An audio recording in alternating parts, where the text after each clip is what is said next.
Hello everyone, আসসালামু আলাইকুম। কেমন আছেন সবাই?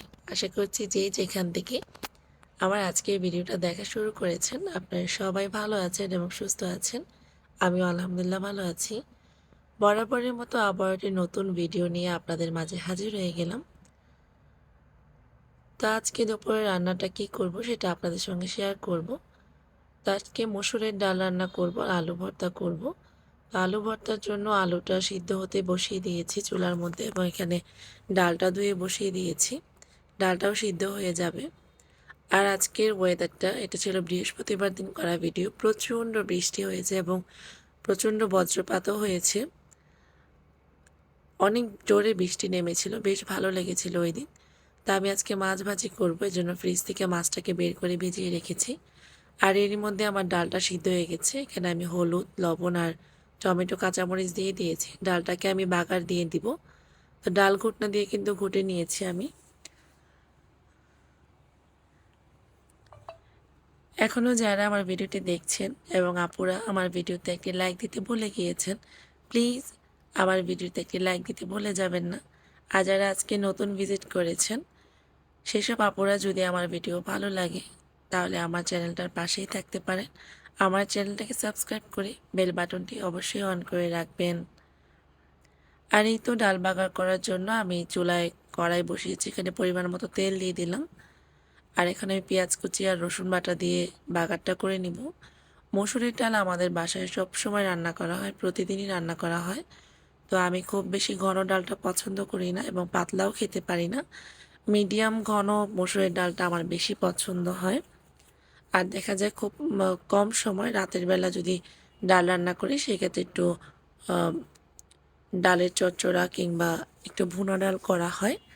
আর এছাড়া এরকম করেই ডালটা রান্না করা হয় আমাদের বাসায়। আর এই তো পেঁয়াজটা একটু লাল হয়ে গিয়েছে। রসুনটা আর পেঁয়াজটা এরকম লাল হয়ে যাওয়ার পর আমি বাগারটা এরকম করে দিয়ে নিলাম। তা আমার আপুরা কে কে তোমরা এরকম করে ডাল বাগার দিয়ে রান্না করো সেটা কমেন্ট করে জানিও। আর আমি অনেক আপুদেরকে দেখি প্রেশার কুকারে ডাল রান্না করতে।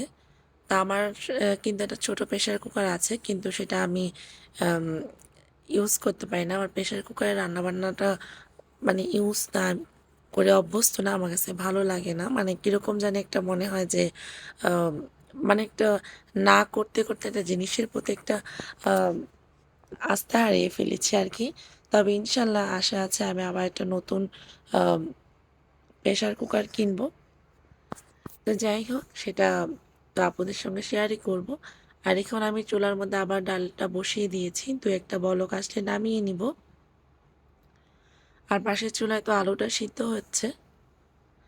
আর আমি কিন্তু এর মাঝখান দিয়ে আবার ভাতের জন্য চালটা ধুয়ে রেখেছি। আমরা রান্না বসিয়ে কিন্তু দাঁড়িয়ে থাকি না, অন্য যে কোনো কাজ থাকে সেটা কিন্তু কমপ্লিট করে ফেলি। ডালটা হয়ে গিয়েছে। আর এখানে আলুটাকে আমি একটু ভালো করে পানিটা শুকিয়ে নিব, যেন ভর্তাটার মধ্যে কোনো পানি পানি ভাব না থাকে। আলু ভর্তা, ডাল, ডিম ভাজি এটা কিন্তু আমার একটা খুব পছন্দের খাবার। তবে আজকে ডিম ভাজি করব না, আজকে মাছ ভাজি করে খাবো।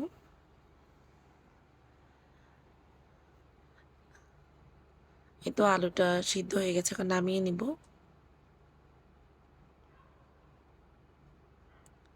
আর আজকের মানে ওয়েদারটা এত সুন্দর ছিল, ঠান্ডা বাতাস, বৃষ্টি, আকাশটা মেঘলা আর একটু পরপর বিদ্যুৎ চমকাচ্ছিল। আমি কিন্তু রান্না করছিলাম আর বাইরের দিকে তাকিয়েছিলাম, দেখছিলাম বারবার। আমার কাছে বৃষ্টি অনেক পছন্দ। আর ইদানিং যেই পরিমাণ গরম পড়েছে, আল্লাহর কাছে তো সবসময় দোয়া করি, আল্লাহ বৃষ্টি দাও, বৃষ্টি দাও, একটু রহমতের বৃষ্টি ঝরাও তোমার দুনিয়ার বুকে। আর এই তো আমি আবারও কিন্তু কড়াইটা বসিয়ে একটু তেল দিয়ে দিলাম। এখন আলু ভর্তার জন্য শুকনো মরিচটা আর পেঁয়াজটা একটু ভেজে নিব, এতে করে ভর্তার মধ্যে সুন্দর একটা কালার আসে। আর কাঁচা পেঁয়াজ দিয়ে আলু ভর্তাটা আমি একদমই খেতে পারি না। এটা আবার দেখা যায় যখন নতুন আলু বের হয় তখন কাঁচা মরিচ, পেঁয়াজ, ধনেপাতা দিয়ে ওই আলু ভর্তাটা ভালো লাগে। আর নর্মালি সব সময় টালা মরিচ আর টালা পেঁয়াজ দিয়েই আলু ভর্তাটা করা হয়।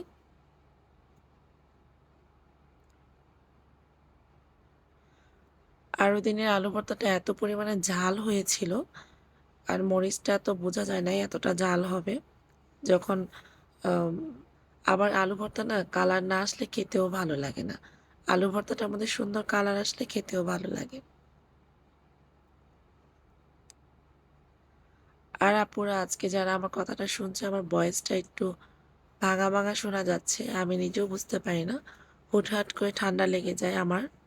বা আমি যদি একটু বেশি কথা বলি বাসায়, সেই ক্ষেত্রেও দেখা যায় যে আমার গলাটা বসে যায়। আমি যখন আমার মায়ের বাসায় যাই আমার বোনদের সাথে এত পরিমাণে কথা বলা হয়, তখন তো আমি কথাই বের হয় না। একদমই গলা বন্ধ হয়ে যায়। আর এই তো আমি এখানে ভাতটা বসিয়ে দিলাম। বাইরে থেকে এত বাতাস আসছিল বারবার, চুলার আগুনটা বারবার এদিকে চলে আসছিল।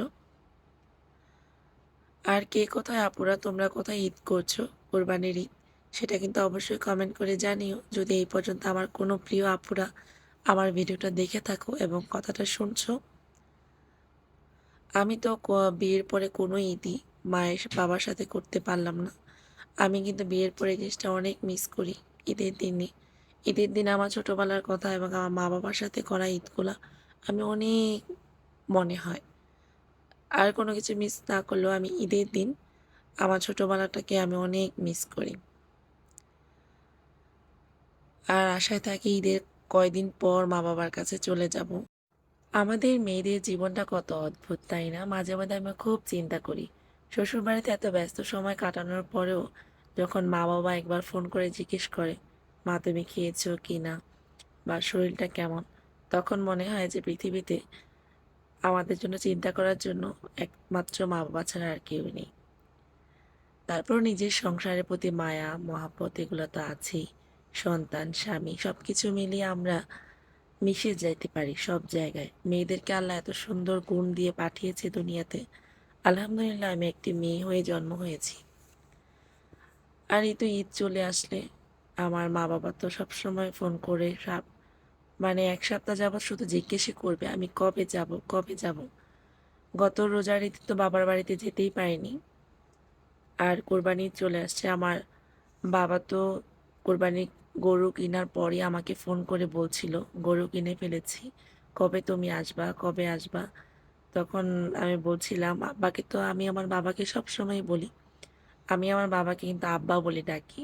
এখন ভিডিওতে আ বাবা চলে আসে। যখন আমি কাউকে বলি আমার আমার বাবা সম্পর্কে কিছু বলতে চাই, সেক্ষেত্রে আমি না বাবা বলি। কিন্তু দেখা যায় আমরা ভাই-বোনেরা কিন্তু আমার বাবাকে আব্বা বলে ডাকি। তো আমার আব্বা কিন্তু আমাকে ফোন করে সবসময় জিজ্ঞেস করে, "কবে যাব, কবে যাব?" জানে ঈদের ছুটিতে মেয়ে অবশ্যই যাবে। তো যাওয়া হয় না আর দেখা যায় গরম, তারপরে বাচ্চাদের স্কুল খুলে ফেলে। তো বারবার রাইসার বাবাকে বলছিলাম যে, "আমি কিন্তু এবার বাড়িতে যাব। ২-৩ দিনের জন্য হলেও যাব।" মনটা কেমন যেন মানে আনচান, আনচান করছে বাড়িতে যাওয়ার জন্য। আমার আব্বার সাথে দেখা হয় না। আমার অনেক দিন হয়ে গিয়েছে। যেহেতু গরম পড়ার কারণে আব্বাও আসতে পারেনি। যাই হোক আপুরা, তোমরা কে কোথাও ঈদ করবা সেটা কমেন্ট করে জানিও। আর আমি তো ঢাকায় ঈদ করব। তবে দেখি আল্লাহ কখন হুকুম করে আমি এবার আমার বাবার বাসায় যেতে পারি কিনা। আর কথা বলতে বলতে আজকে রান্নাবান্নাটাও কিন্তু আমার অনেক দূরই হয়ে গিয়েছে দুপুরের রান্নাটা। আর আমি মাছ ভাজা আর বেগুন ভাজা করে নিয়েছি। আর আমার বড় মেয়ে তো বেগুন ভাজা, মাছ ভাজা, আলু কিছুই খাবে না। তো ওদের বোনদের জন্য একটু ডিম ভুনা করলাম। ১টা ২টা একজনের জন্য তো আর ডিম ভুনা করা হয় না। তাই ৪টা ডিমই করছি যেন কারো ভালো লাগলে খাওয়া যায়। আর ছাদে কাপড়গুলো দিয়েছিলাম। তো এখন ছাদের কাপড়গুলো নিতে চলে আসলাম। না হলে আবার বৃষ্টি এসে শুকনো কাপড়গুলো ভিজে যাবে। ঢাকা শহরে একটা প্রবলেম, বারান্দা ছোট থাকার কারণে অনেক সময় একসাথে অনেক কাপড় আ ধুইলে সেটা শুকানোতে দিতে অসুবিধা হয়। আর যারা ছাদের ব্যবস্থা আছে তাদের তো কথাই নেই, ভালো হয়। আর আজকে রাতের জন্য শুধুমাত্র চিংড়ি মাছটা ভুনা করব, আর কিছুই করব না। আর আমি কিন্তু চিংড়ি মাছটা একদমই আদা রসুন ছাড়া ভুনা করি। এভাবে মাছটাকে খুব ভালো করে হলুদ মরিচ দিয়ে ভেজে নিই। তারপরে দেখা যায় শুধু মাত্র পেঁয়াজ দিয়ে ভুনা করে নিই। কোনো টমেটোও দিব না। এটা খেতে ভীষণ ভালো লাগে।